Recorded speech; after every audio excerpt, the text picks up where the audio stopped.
wanawake wa Neno, nguvu ya upendo, taa ya dunia, kugusa moyo, kujenga vizazi. Wanawake wa Neno.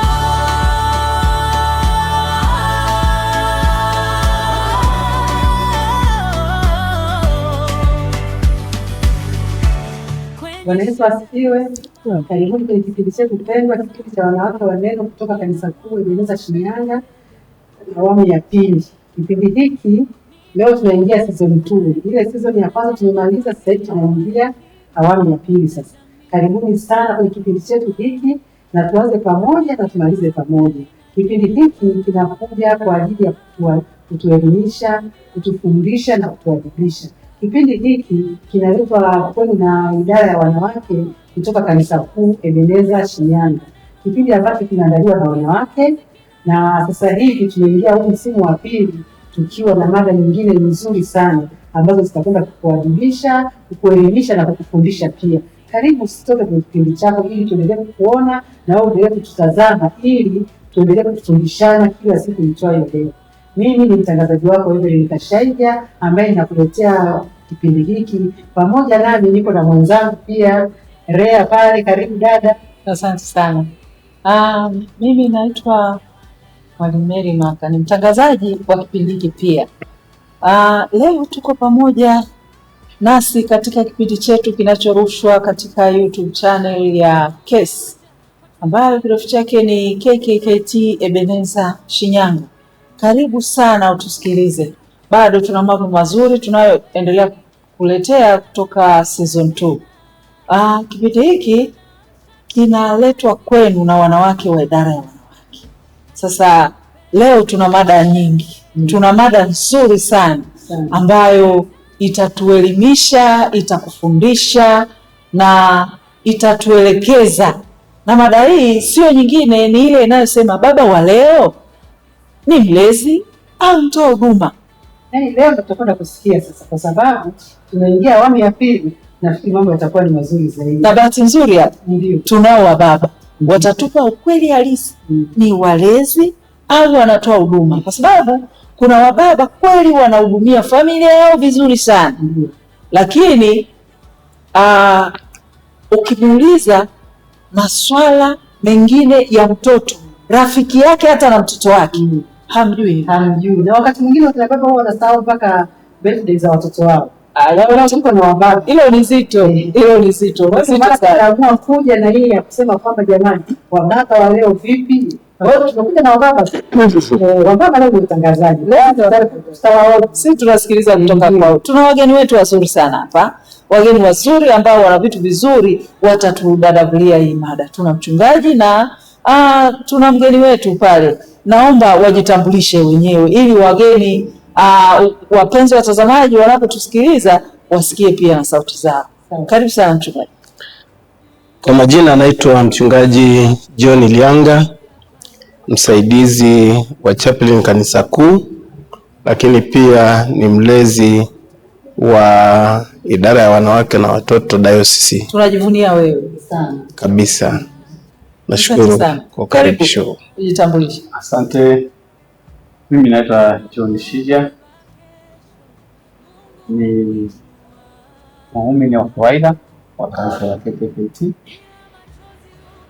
lakini pia nina shughuli zangu katika jamii na ni mtoa huduma za kisheria katika jamii. Kwa hiyo tutakuwa pamoja na nyingine. Na ninaamini katika kutoa kwako huduma ibada lazima utakuwa umekutana na mmoja wapo katika. Ninamruhusu kabisa. Yaani na ushauri wa familia. Karibu wapenzi watazamaji, na tunaendelea sasa na mada yetu. Na nianze na mchungaji. Mchungaji, kwa mtazamo wako, Biblia, baba ana wajibu gani zaidi ya kutafuta mahitaji ya familia? Kwa mtazamo wa kibiblia, baba ana wajibu gani? Nikushukuru sana mtangazaji. Kwa mtazamo wa Biblia, baba ana wajibu mkubwa sana kwenye familia. Kwanza tujue baba ni nani. Ndio. Baba ni mwanaume ambaye kimsingi ameweza kusababisha mtoto atokee Kabisa. Kwa hiyo sasa, kwa sababu yeye ni baba, tunatambua wazi kibibilia, tunaambiwa baba ni kichwa cha familia. Maana yake kama baba ni kichwa cha familia, ana wajibu mkubwa sana katika kuitunza familia. Tofauti na mada inavyosema kwamba yeye ana mahitaji machache, mimi ni kuhakikishia baba ana wajibu wa kutoa mahitaji yote. Kuleta chakula ni wajibu wa kwake, kununua mavazi ili familia yake ivae ipendeze ni wajibu wake. Lakini pia baba tunaweza kusema ni mlinzi, anahakikisha familia yake iko salama. Ukikuta baba anakwepa sehemu nyingine, anasema mama atajua, yule baba ina maana kwamba hajaelewa vizuri wajibu wake. Lakini ndio kuna sehemu amekwama. Na mimi ambaye nafundisha masuala ya ndoa, ninapowafundisha wanandoa kuingia kwenye maisha ya ndoa, ninasisitiza sana baba ajue wajibu wake. Asante sana. Na umesema baba ni mlinzi. Mchungaji, nikuulize, unajua mama wengi ndio wanafunga milango, mageti. Hivi mlango umefungwa? Au anaulizwa mama, mlango umefungwa, geti limefungwa? Ndio nimesema ukikuta baba wa aina hiyo, ndio maana tunaweza tukakubaliana kwamba tuna baba, lakini pia tuna wababa ambao hawajui wajibu wao sawa sawa. Hatuwezi kukwepa, lazima tufike mahali tuelewe. Ni sawa sawa tu na kwamba unaweza ukakuta baba kwenye familia moja, mama ndiye anayejua majukumu yote, baba amekwepa, amemwachia mama. Lakini tukitaka kusimamia sasa, mimi naangalia Biblia inavyosema. Kimsingi kwenye Biblia inatupa jukumu kubwa kwamba baba ni baba wa familia, ni kichwa, lakini baba ni mlinzi wa familia, kuhakikisha familia yake inakaa salama. Asante sana baba mchungaji. Kweli tumejua kwamba baba ni mlinzi. Kama baba akisimama katika nafasi yake, kweli ulinzi utauona wa baba. Baba akisimama katika nafasi yake, utaona ile familia jinsi inavyoishi vizuri kwa furaha, kwa upendo, kwa sababu baba ndio kichwa cha familia. Sasa nije kwako mlezi wa familia. Wewe katika maisha sasa hivi, ni hatari gani mtoto anaweza kuzipata au anapokuwa bila kuwa na uwepo wa baba? Mtoto anapokuwa anakuwa bila kuwepo kwa baba, kuna athari nyingi ambazo zinaweza zikamkumba. Ni kama alivyozungumza msemaji wa kwanza wa mchungaji kwamba baba ni mlezi, ni mlinzi wa familia. Na kimsingi mtoto anapokuwa hana baba anaweza kupata kwanza na zile hisia zake, hisia za kuangalia, za kujihisi nafasi ya baba kwenye maisha yake. Anapokosa nafasi ya baba anakuwa kwenye hisia, anakuwa anaathirika. Baba anakuwepo lakini hawako karibu. Kutokuwepo kwa baba ndio anapoikosa ile nafasi ya baba. Baba anaweza kuwepo lakini anakuwa na majukumu mengi. Ile nafasi ya baba sasa, kama masuala ya kuelekeza familia kila siku, kujifunza, usimamizi wa baba kwenye familia. Kwa hiyo ile hisia anakuwa anaiona kuwepo mbali na baba, inakuwa inampa changamoto. Lakini changamoto nyingine ni ya kukosa ulinzi. Unajua baba, kama alivyosema mchungaji, ni mlinzi. Unapokuwa huna baba, unaona kama umekosa, huna nafasi fulani ya kulindwa, na huna nafasi fulani ya kupendwa na baba. Kwa hiyo haya yote yanapojumuisha, unapokuwa umeyakosa, kimsingi unakuwa umeathirika. Ipo athari ya kisaikolojia, lakini ipo athari ya kimakuzi kwenye, kwa sababu makuzi yanapokuwa na msongo wa mawazo, ukifikiri sana juu ya baba yako, ukifikiri sana juu ya kuikosa nafasi ya ulinzi wa baba, inakuathiri.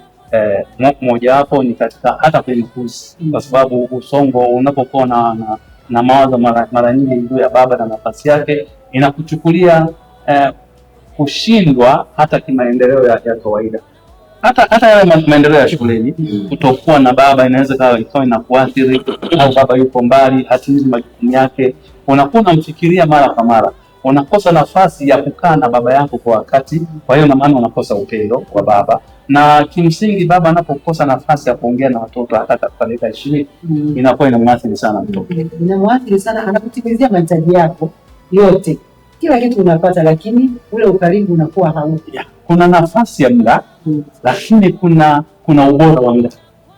Nafasi ya muda unaweza ukaichukulia wewe unavyochukulia kwamba wakati wote nitaongea na watoto, lakini ubora wa muda ni pale mtoto unapompa nafasi ya kumsikiliza kikamilifu, nafasi ya kumwelekeza kikamilifu, nafasi ya kumjali. Ule muda ni bora sana kuliko kuwa na muda mwingi wa shughuli nyingi, kuliko kuwa na ubora wa muda wa kutunza watoto, wa kukaa na watoto. Asante sana mlezi wa familia. Ni kweli uhitaji wa baba ni muhimu sana kwa mtoto.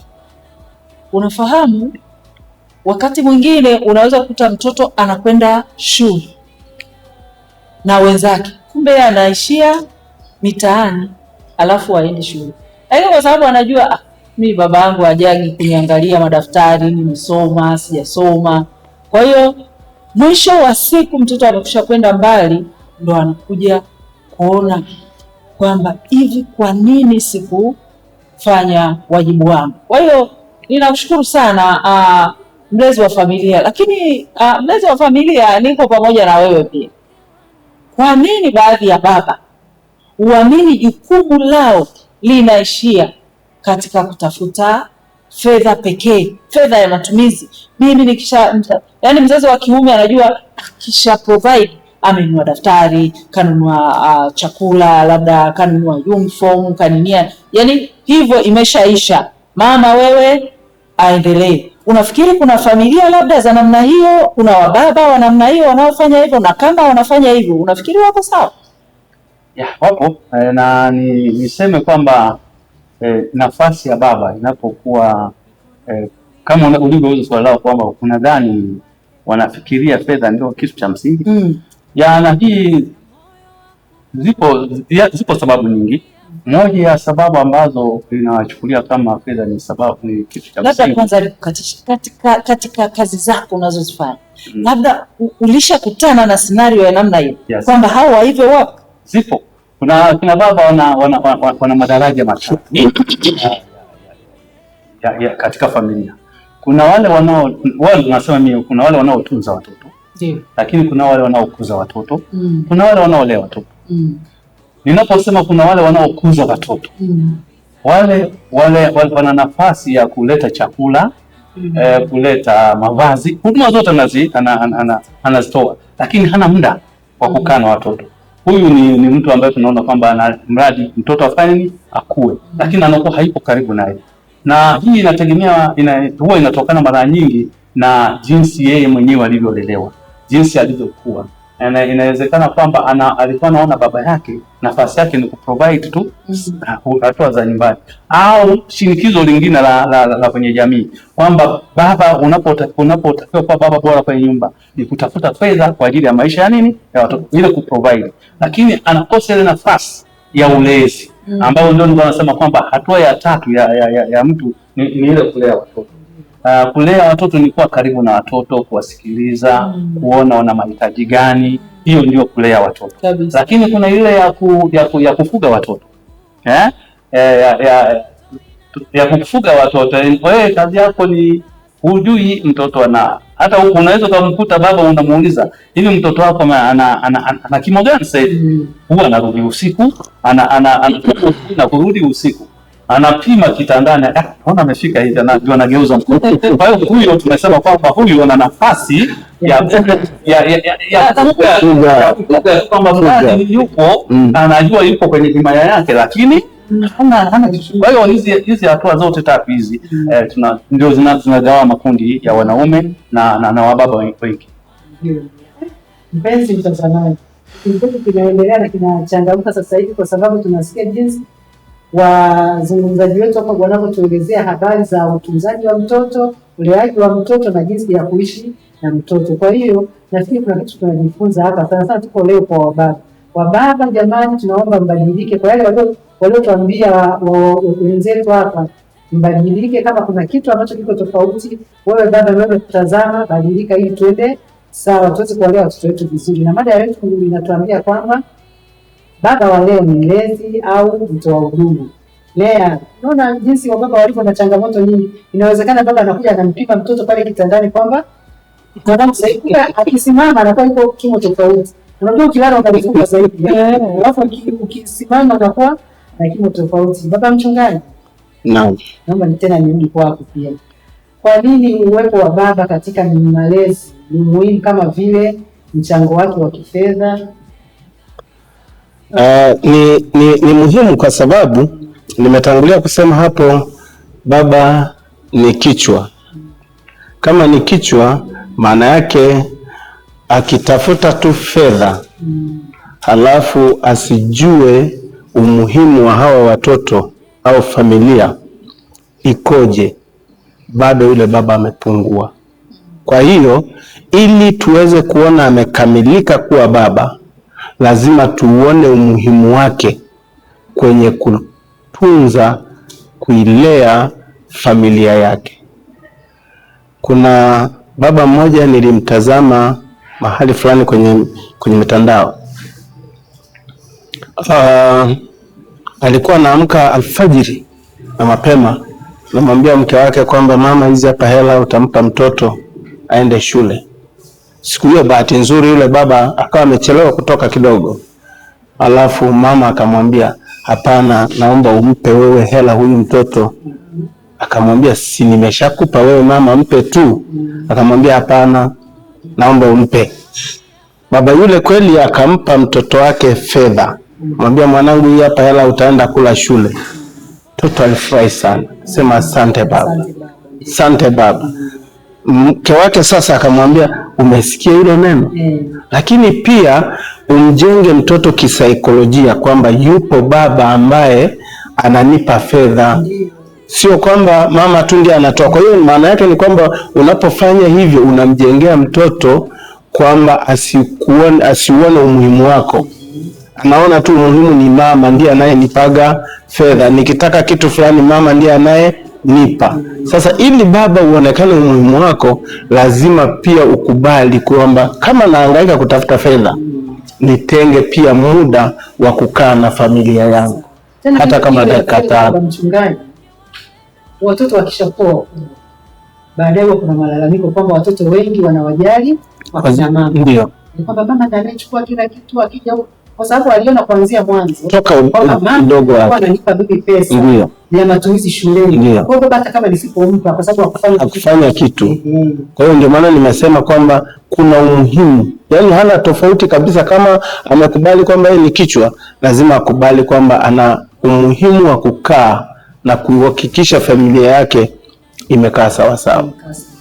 Asante sana. Na mchungaji, nafikiri kwamba kuna umuhimu sana wa kina baba kaa na watoto. Unajua zamani ilikuwa ikifika jioni ukiwashwa moto, ndio baba anakaa na watoto wanahadithiana, anajua huyu anasema na huyu anasema, kwa hiyo anajua watoto. Baba akae na watoto mezani. Ni wapi mfano mmoja.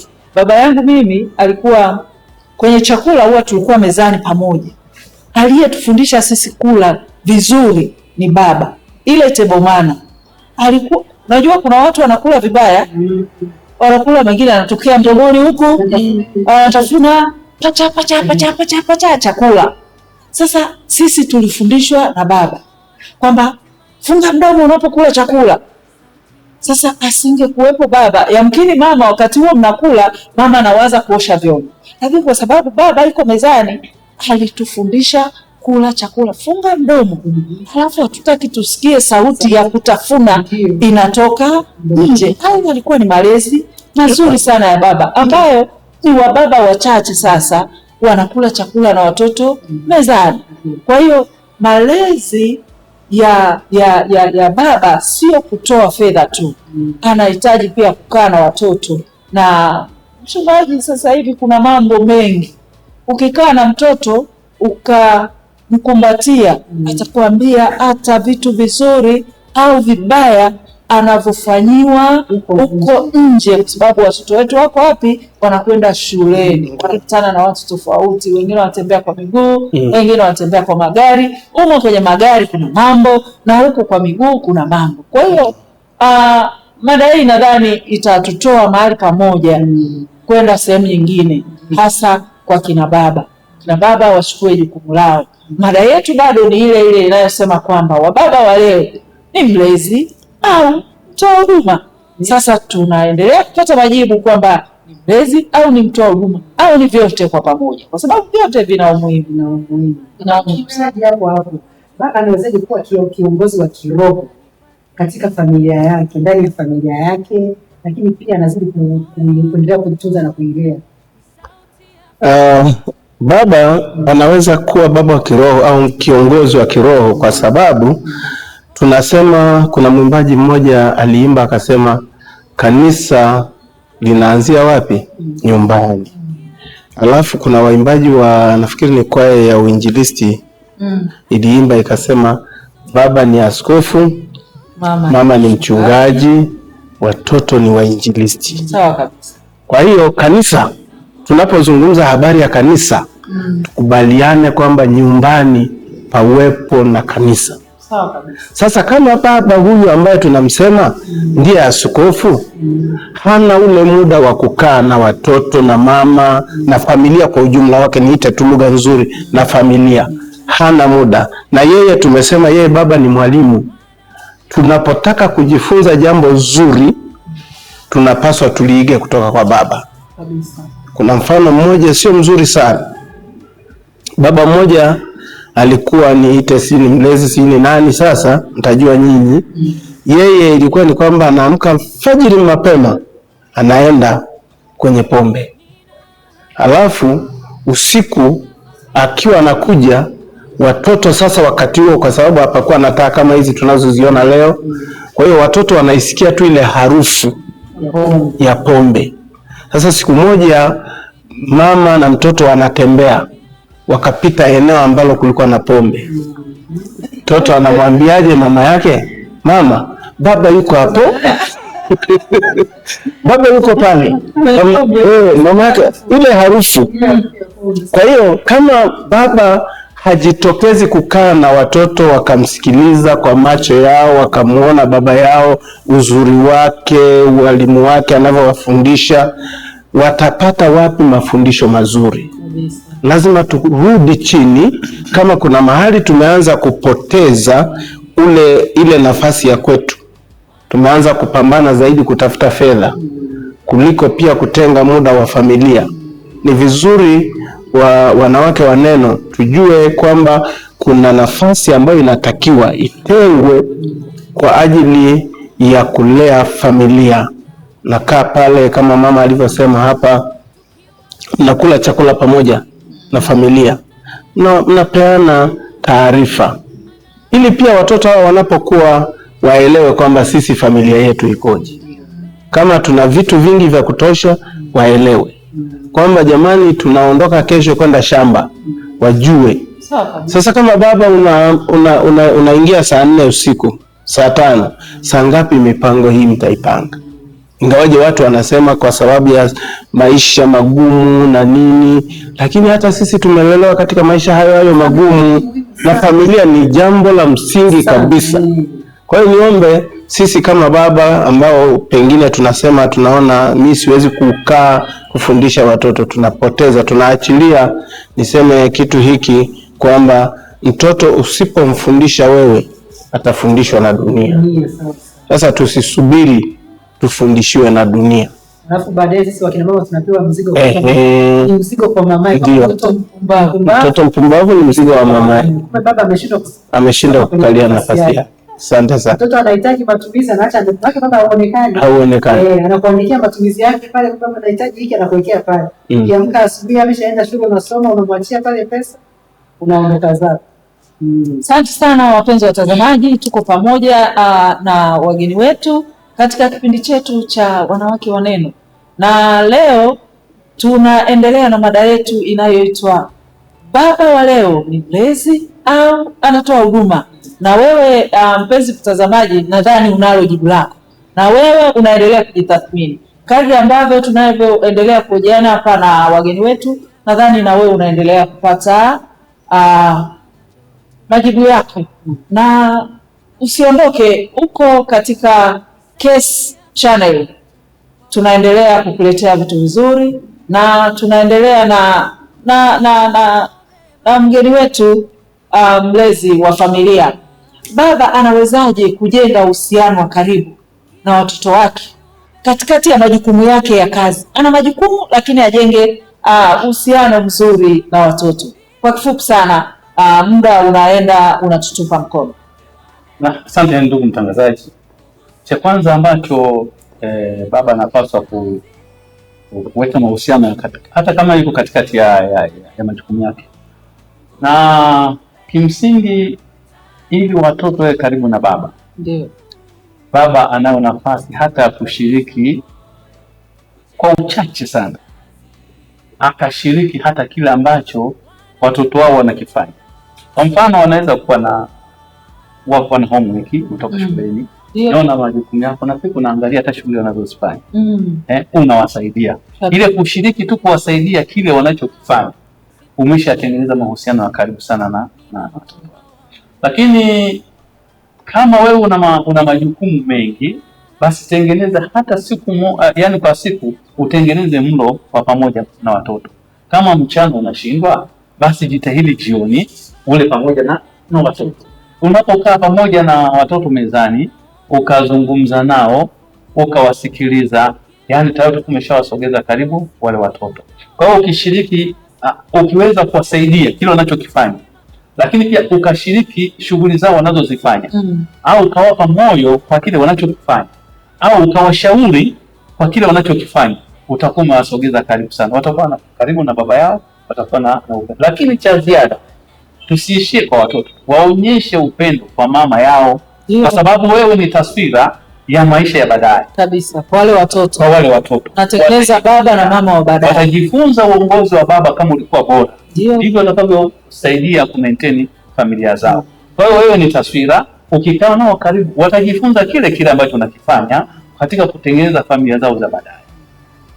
Asante sana, tunashukuru sana kwa majibu mazuri, kwa sababu sisi wakina baba inabidi mtoto haiji ajifunze, je, babu wa sasa hivi ni mimi wa kesho au atatamani kuwa kama wewe? Kwa hiyo nikuulize hapa kwa mlezi wa familia, ni mambo gani madogo ambayo baba anaweza akafanya kila siku ili kuifanya familia yake na kujengea familia yake furaha, amani na familia imara? Cha msingi, kama tulivyotangulia kusema, baba ni kichwa cha kila siku ya kupasa angalau kwa uchache sana, jitahidi kukaa na watoto kabla hawajaenda kulala. Someni basi hata mstari mmoja Biblia kabisa, uwaongoze. Basi tafuta namna yoyote ya kukaa na watoto, kuwapa hata hadi ya maisha ya mafanikio ya baadaye.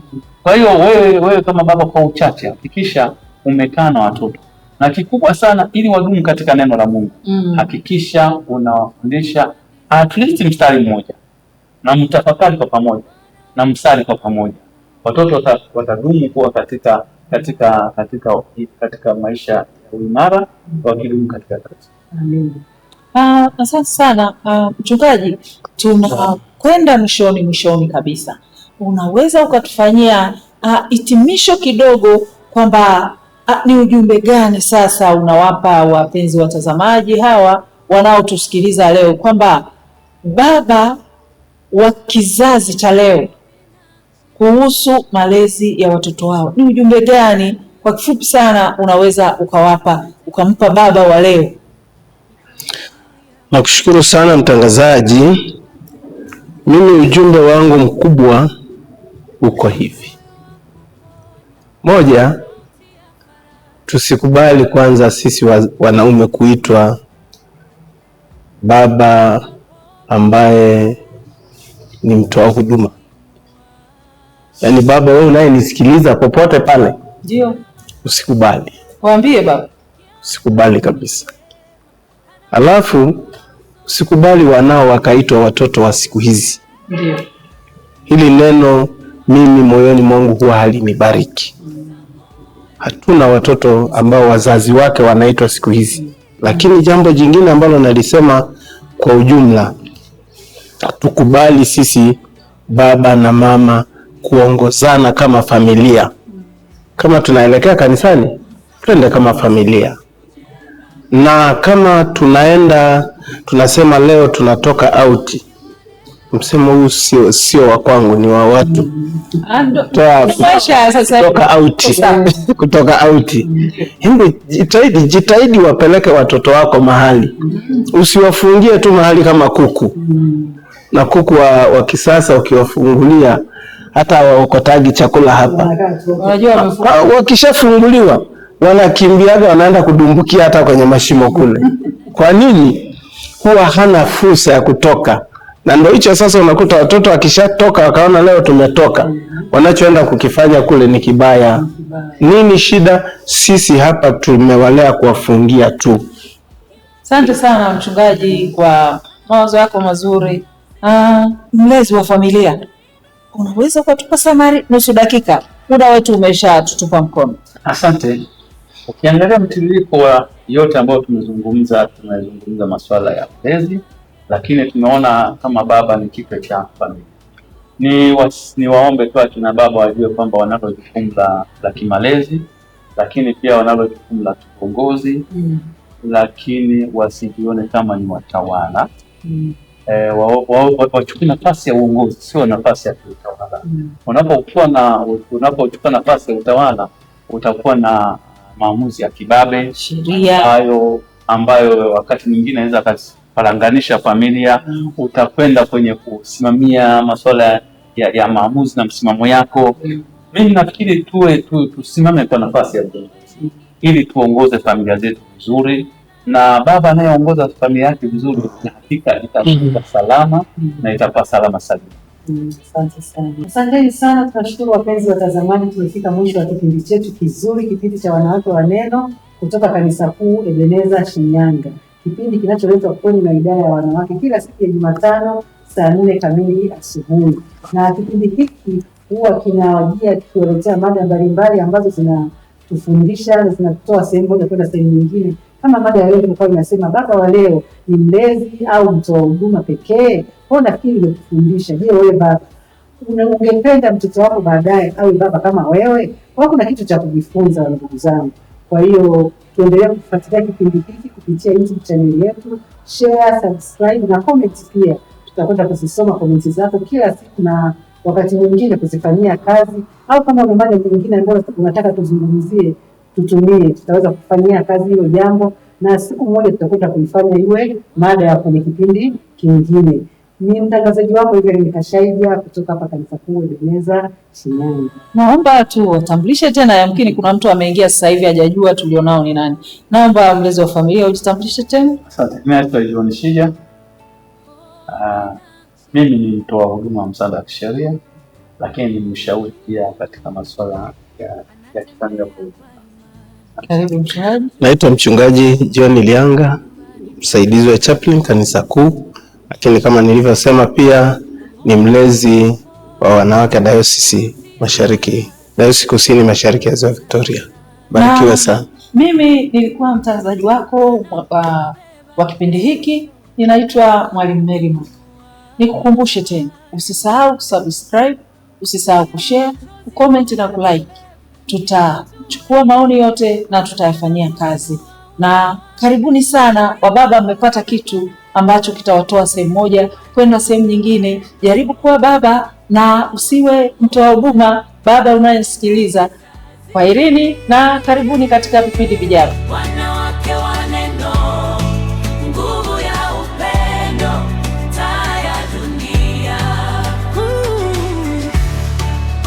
Kugusa moyo,